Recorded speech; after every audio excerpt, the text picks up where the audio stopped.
Hello, সবাইকে জানাই শুভ সন্ধ্যা। আজকের ব্লগটা একটু স্পেশাল কারণ আজ আমরা যাচ্ছি বেনারস। আমাদের ট্রেন ঠিক সন্ধ্যে 7টায়। তো বাড়ি থেকে বেরানোর আগেই আমার অ্যাকোরিয়ামের মাছগুলোকে একটু খাবার দিয়ে যাব। তো আমরা যেহেতু 3-4 দিন থাকবো না এখন বাড়িতে, সেই জন্য মাছকে আমরা এই খাবারটা দিয়ে যাই। এইটার একটা ট্যাবলেট অ্যাকোরিয়ামে দিয়ে দিলে মাছ ওই 4-5 দিন না খেয়ে থাকতে পারে। দেখো ভিডিওতে আমি দিয়ে দিলাম মাছের খাবারটা। তো এরপর মাছের খাবার দিয়ে আমরা চলে এলাম স্টেশনে। আমাদের ট্রেন এখন অনেকটাই দেরি আছে, আমরা 6:30টার মধ্যে স্টেশনে পৌঁছে গেছি। তো আমরা এখন অপেক্ষা করব। একটু টেনশনেও আছি কারণ আমরা এবারে স্লিপারে টিকিট কেটেছি আর আমাদের টিকিটটা এখনও কনফার্ম হয়নি। তো সেটাই ভাবছি এখনও কনফার্ম হবে কি না। তো ফাইনালি অপেক্ষা করার পর আমাদের 7টা 7:30টার দিকে ট্রেন চলে এলো। 7টায় ছিল, একটু লেট ছিল। তো অনেকক্ষণ প্রায় 1.5 ঘন্টা দাঁড়ানোর পর আমাদের টিকিট কনফার্ম হয় আর আমরা সিট পাই ফাইনালি। তারপর সিট পাওয়ার পরেই আমরা বাড়ি থেকে খাবার বানিয়ে নিয়ে গেছিলাম, রুটি আলুর দম। সো সেটা খেয়ে একদম ঘুমিয়ে যাই। আর এখন বেজে গেছে 4টা আর আমরা এখন ট্রেন থেকে নামবো। আমরা নামবো দীনদয়াল উপাধ্যায় স্টেশনে। এই ট্রেনটা বেনারসি পর্যন্ত যাবে না। তো এখান থেকে নেমে আমাদেরকে আবার টোটো নিয়ে যেতে হবে। তো চলো আমরা নেমে যাই।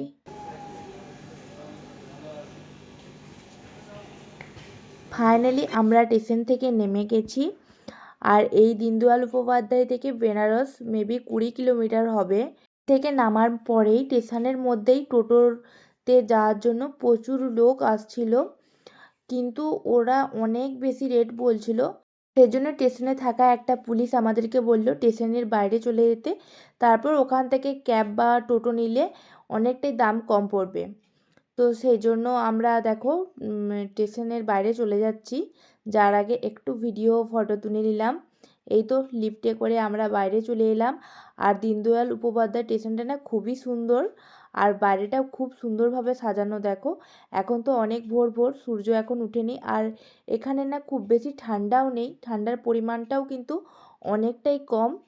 ট্রেনের মধ্যেও কিন্তু একদমই শীত করেনি, এক্সট্রা করে কোনো ঢাকা নেওয়ার প্রয়োজন হয়নি, ওই সোয়েটার পরেই একদমই হয়ে যাচ্ছিল। দেখো স্টেশনের বাইরেই এখানে একটা ভীষণই ভালো একটা বাথরুম আছে।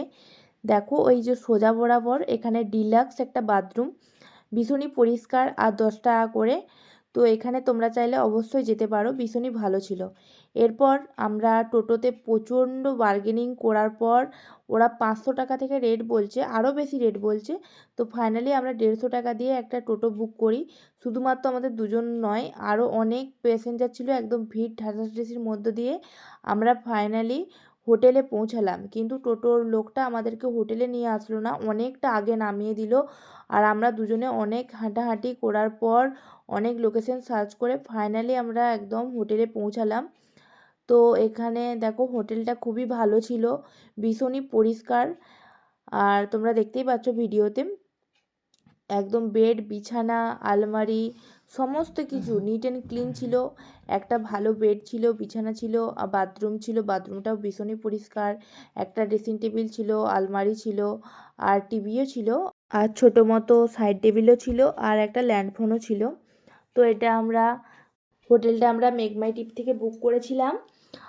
পার ডে 1200 টাকা করে লেগেছিল। এখানে এসিও ছিল রুমটির মধ্যে, কিন্তু আমাদের তো শীতকালে এসির কোনো প্রয়োজন নেই। হোটেলটা আমরা খুব নিট অ্যান্ড ক্লিন পেয়েছি। আর এই হোটেলটি হলো মৃত্যুঞ্জয় মন্দিরের কাছেই। আমাদের এই হোটেলটা থেকে কালভৈরব মন্দির আর বিশ্বনাথ মন্দির, মণিকর্ণিকা ঘাট এগুলো সব 10 মিনিটের হাঁটা পথ ছিল। আমাদেরকে বেশি টোটো করতে হয়নি। এখানে টোটোর এতটা রেট, বার্গেনিং না করলে প্রচুর প্রচুর টাকা খরচ হয়ে যাবে। এখন আমরা কালভৈরব মন্দিরে যাওয়ার জন্য একদম রেডি হয়ে গেছি। আর এই যে সকালবেলায় এই বিস্কুটটা খাচ্ছি, একটু জাস্ট দুটো বিস্কুট খেয়ে নিচ্ছি। আর অনেকটাই খিদে পেয়েছিল, ঠিক আছে, আমি বিস্কুটটা একটু খেয়ে নিলাম। আমরা এসে পৌঁছেছি 4:30 পৌনে 5টা নাগাদ। তবে এসে হোটেলে এন্ট্রি করলাম। হোটেলে এন্ট্রি করার পরে এরপর একটু হালকা ফ্রেশ হয়ে কালভৈরব মন্দিরে যাব দর্শনের জন্য। তার জন্য একটু স্ন্যাক্স খেয়ে নিচ্ছি। স্ন্যাক্স খাওয়ার পরে এরপর চলো কালভৈরব মন্দিরের সাথে দেখা হবে। তারপর ওখানে যেয়ে অনেক কিছু খাবার ট্রাই করবো, কিন্তু এখন প্রচণ্ড খিদে পেয়েছে, তাই বিস্কুটটাই আপাতত খেয়ে নিই। ঠিক আছে, চলো। তোমরা যদি কেউ বেনারসে আসো আর এই হোটেলটা যদি তোমাদের ভালো লাগে তো নাম্বারটা অবশ্যই বুক করতে পারো।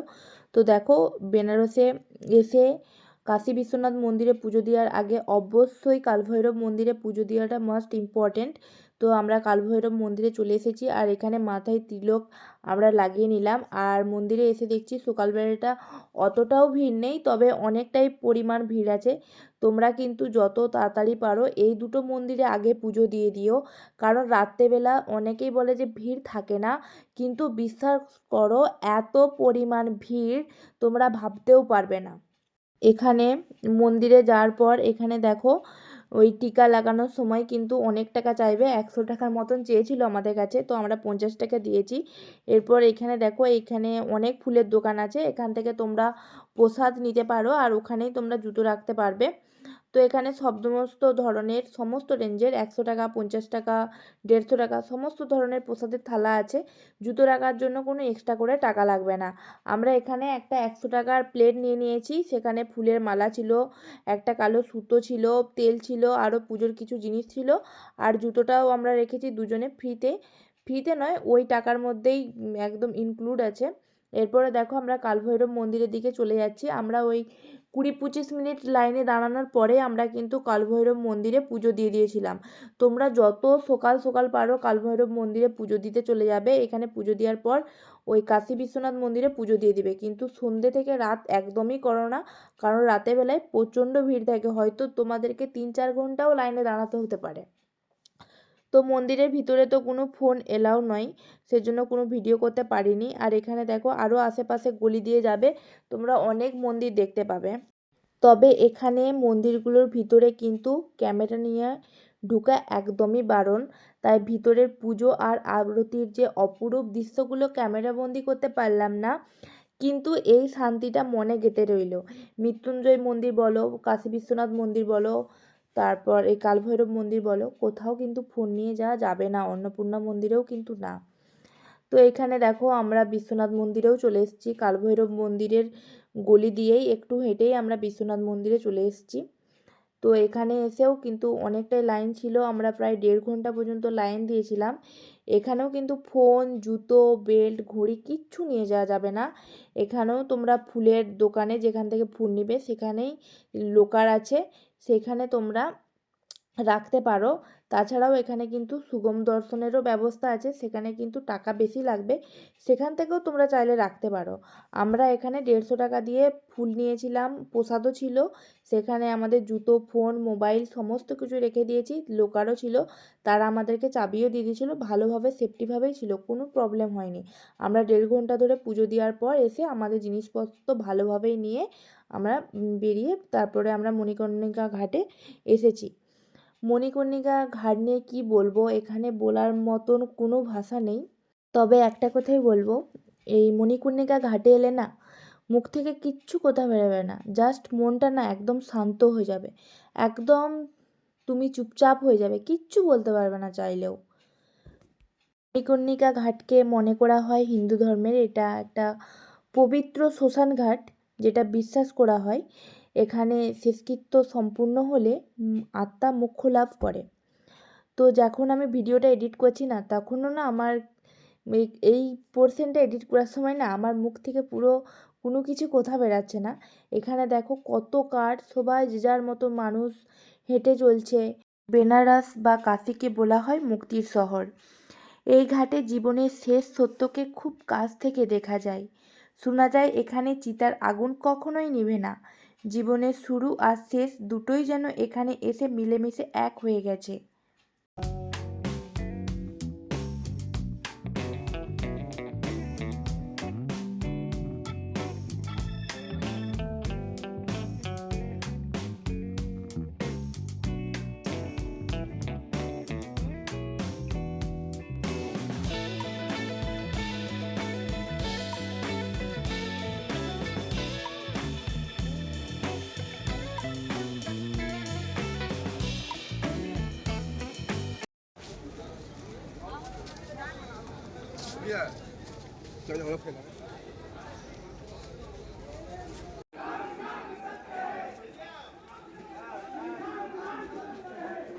বলো তো, এখানে ঘুরতে এসে যদি একসাথে এত মানুষকে পুড়তে দেখি তাহলে ঠিক মনের অবস্থা কেমন হতে পারে।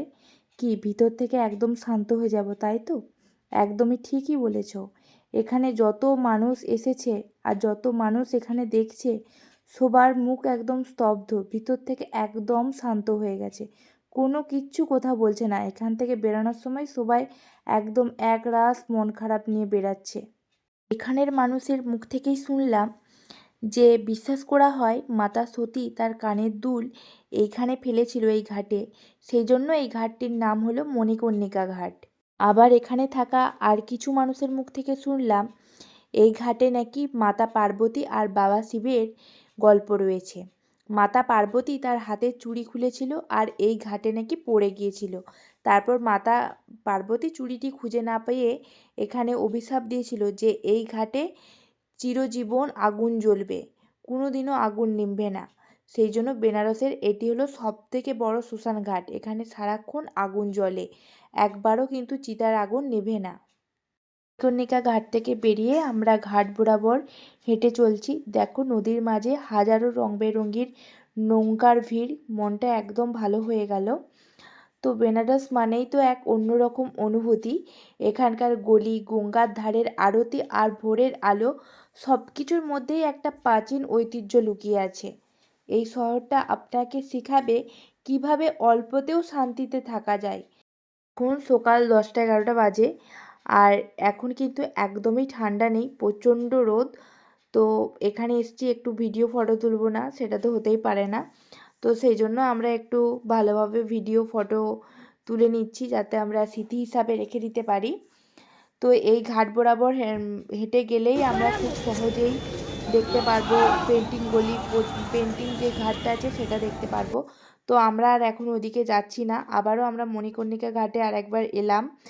তো এখানে প্রণাম করে আমরা একটু ফটো ছবি তুলে নিলাম।